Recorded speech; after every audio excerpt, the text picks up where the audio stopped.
Thanks for joining us this morning. Hello and welcome to Business Daily. I'm Lee Ji-yoon in Seoul. Before we get started, let's see what we have coming up in the latter half of our program. We take a closer look at Korea's massive household debt and what kind of measures can help prevent it from swelling further. We're seeing both a dip and surge in Korea's stock markets as small and medium cap stocks turn bullish. These stories and more coming right up. But first, let's begin with today's top business stories. Korea will reopen a ministerial-level economic joint committee with Iran 8 years after it ground to a halt due to sanctions on Tehran, as Seoul looks to step up economic cooperation with the Middle East's second-largest market. The Ministry of Trade, Industry and Energy made this announcement on Tuesday, saying that the committee will likely come together in the second half of this year. Officials from the ministry will visit Iran at the end of this month to deliver a letter expressing Seoul's commitment to expanding economic ties. In light of the historic nuclear deal reached last week, Seoul has also drawn up plans to support businesses entering the Iranian market. New research has shown the burden of healthcare shouldered by Koreans is heavy relative to the country's OECD counterparts. According to analysis by the Health Ministry and the National Assembly Research Service, citing data from OECD Health Statistics, Seoul's contribution to public healthcare expenditures stopped at just under $2,300 per person, or 54.5% in 2012. That was lower than the average of 72% paid out by the 34 member nations, only ahead of Mexico, Chile, and the United States. How many times on average do you use your smartphone each day? Mobile analytics company Flurry says that if you open apps over 60 times on a daily basis, you're considered a mobile addict. And the number of those with such addictions has surged. The company said there were 280 million mobile addicts as of the second quarter of this year, up almost 60% on year. It added that while the total number of smart device users rose almost to 40% over the same period, messaging and social media apps led to a faster rate of increase of mobile phone addicts. Now, over in Korea's stock market, the market value of its top 10 stocks are falling, while those of small and mid-sized companies are on the rise. Our Eunice Kim breaks it down for us. There's a boom in Korea's securities market so far this year, its market capitalization swelling by more than 100 trillion won. That's roughly 863 million US dollars. But it's a different story for the benchmark Kospi's top 10 stocks.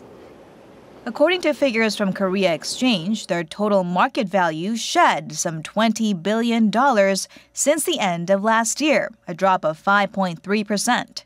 Likewise, their presence has also shrunk, making up less than 32% of the bourse's overall market cap. Membership has also shifted. Among the top 10's newest members are Samsung Group's de facto holding company, Jade Industries, fresh off winning shareholders' approval to take over Samsung C&T, and cosmetics giant Amore Pacific, whose CEO became the country's richest man in stock value earlier this month. Nudged out were steelmaker POSCO and auto parts supplier Hyundai Mobis. Over in the secondary tech-heavy Kosdaq, the market cap of its top 10 companies surged by more than 52%, as small and medium-cap stocks turned bullish. Net sales by foreigners, meanwhile, approached 800 billion won, or $691 million so far this month. They unloaded stocks in construction parts and those related to duty-free businesses, while picking up shares in auto, chemicals, and petrochemicals. Of the top 20 categories they snatched up, 14 showed negative earnings. Experts say foreign investors are buying declining shares, those with low price-earnings ratio, on expectations the global economy will pick up once again. Eunice Kim, Business Daily. Meanwhile, North Korea saw its economy expand slightly last year, holding onto an upward trend, but it might face greater difficulty this year. We look at growth numbers up north with our Lee Ji-young. For the fourth year in a row, North Korea has seen its economy expand. Although at relatively low levels, the country has managed to hold its growth in positive territory since contracting back in 2010. According to Seoul's Bank of Korea, which tracks Pyongyang's economic activities on an annual basis, the North's economy expanded 0.8% in 2011, followed by 1.3% in 2012, leading up to growth of 1% last year. The central bank said the most recent expansion was due to growth in services and signs of rising private consumption in food, accommodation, logistics, and communications. Also, an increase in construction of buildings is said to have offset declines in road and plant construction. On the other end of the spectrum, farming, mining, and manufacturing saw slower growth. Seoul Central Bank put the North's nominal gross national income at $29.8 billion last year, which is equivalent to around 2% of the South's. On a per capita basis, Pyongyang's GNI stood at about $1,200, with the South recording 21 times that figure at a towering $25,000.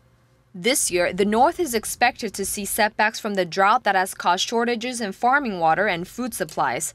The state reported last month it had been hit by the worst drought in a century, resulting in extensive damage to agriculture during its main crop planting season. North Korea has one of the lowest per capita GNIs in the world, ranking 180th out of 193 countries. Around half of the country's population, or 12 million people, are estimated to live in extreme poverty. Lee Ju-young, Business Daily.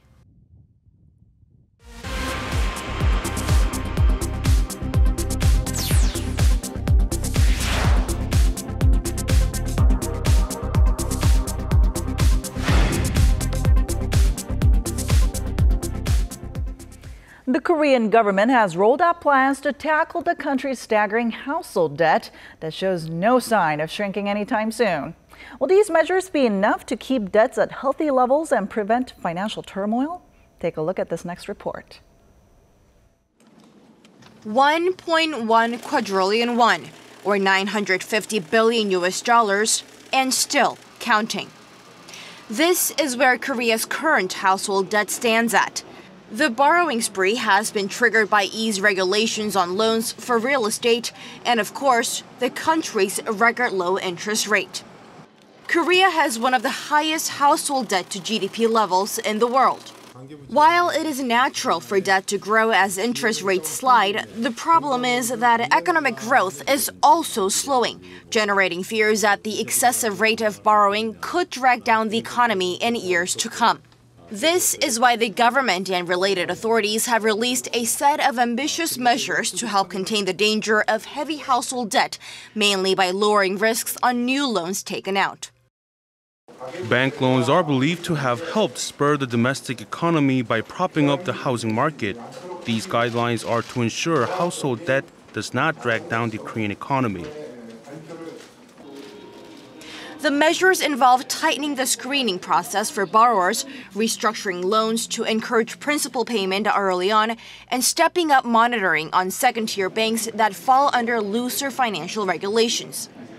And although overwhelming, experts say the high debt levels are not considered an imminent threat as of now. If you examine the household debt, the top 40% in income levels take up nearly 3/4 of the total liabilities, meaning they're more likely to be able to pay back their debts. And as long as they're able to do so, it is not a serious problem. But the problem lies with borrowers in the lower income bracket.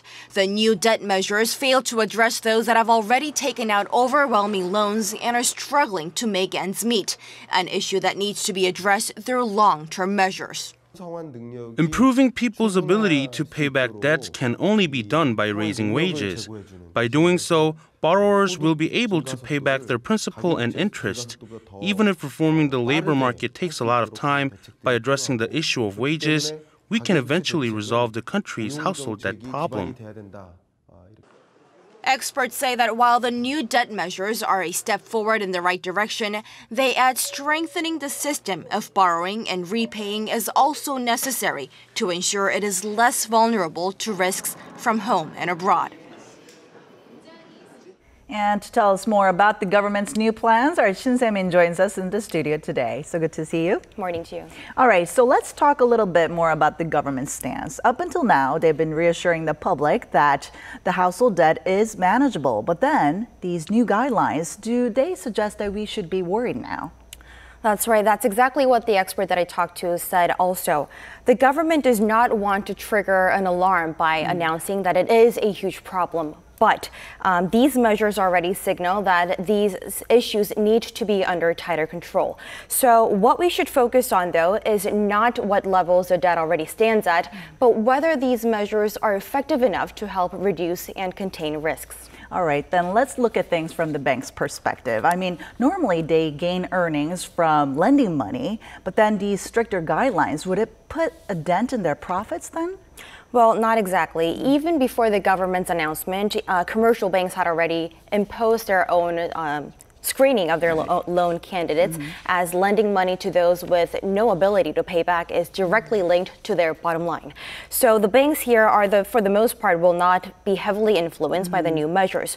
Rather, it'll help them reduce their risks and hold on to their healthier loans. All right, then when will we actually start seeing the effects of these new guidelines?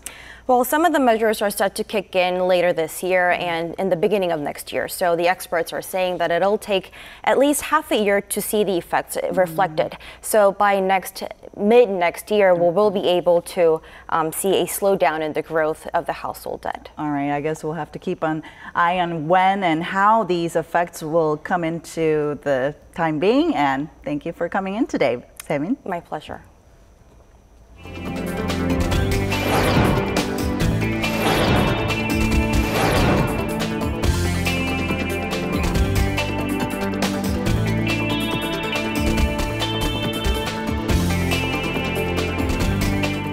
All right, that'll do it for me for now, but we'll be back tomorrow with more business news that matters to you. So don't forget to tune in then. Thanks for watching and have a great day.